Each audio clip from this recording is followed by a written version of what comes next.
बना लिए। आज मुलायम सिंह यादव के लोग आपस में लड़ाई झगड़ा करते हैं, लेकिन जिस दिन नोट देने की बारी आती है तो मारने वाला भी उनका व्यक्ति और मार खाने वाला भी जाकर के समाजवादी पार्टी के चुनाव निशान साइकिल पे उड़ देता है। मारने वाला भी दे रहा है और मार खाने वाला भी दे रहा है। ये उनका संगठन है, ये उनकी ताकत है। उसी ताकत के बदौलत आज उसके 100 उत्तर प्रदेश में विधायक है। वही स्थिति कांसीराम पंजाब से चल करके आए, दिल्ली से मायावती जी को लिए गांव गांव घूमना शुरू किए। जो स्थिति मुलायम सिंह यादव ने अपने लोगों के बीच में पैदा कर दिया, वही स्थिति कांसीराम और मुलायम सिंह मायावती जी ने अपने लोगों के बीच में वही स्थिति पैदा कर दिया।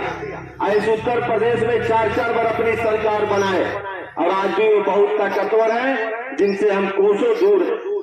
वही स्थिति ओम प्रकाश राजभर ने पैदा कर दिया।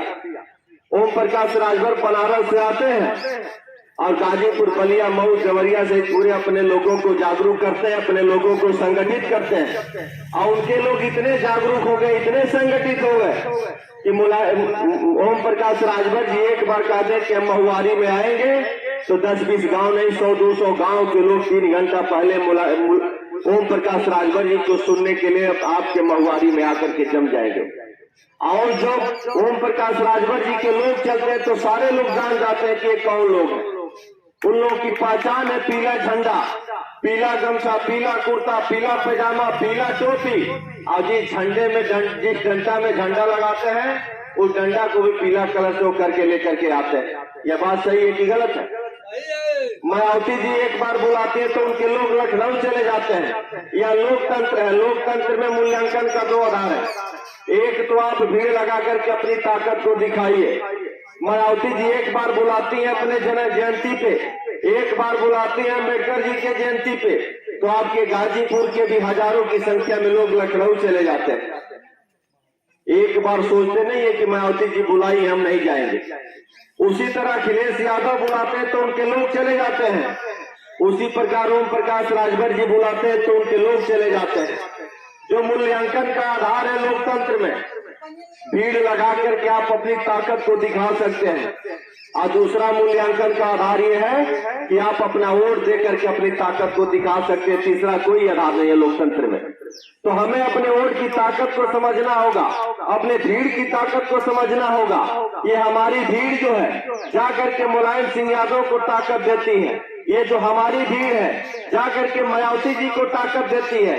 ये जो हमारी भीड़ है जाकर के मोदी और योगी जी को ताकत देती है। इसलिए आप कमजोर हो गए। जिस दिन आप अपनी ताकत को समझ जाएंगे साथियों, उस दिन आप इस लोकतंत्र में ताकतवर माने जाएंगे और उतना ही ताकतवर आपकी गिनती होगी।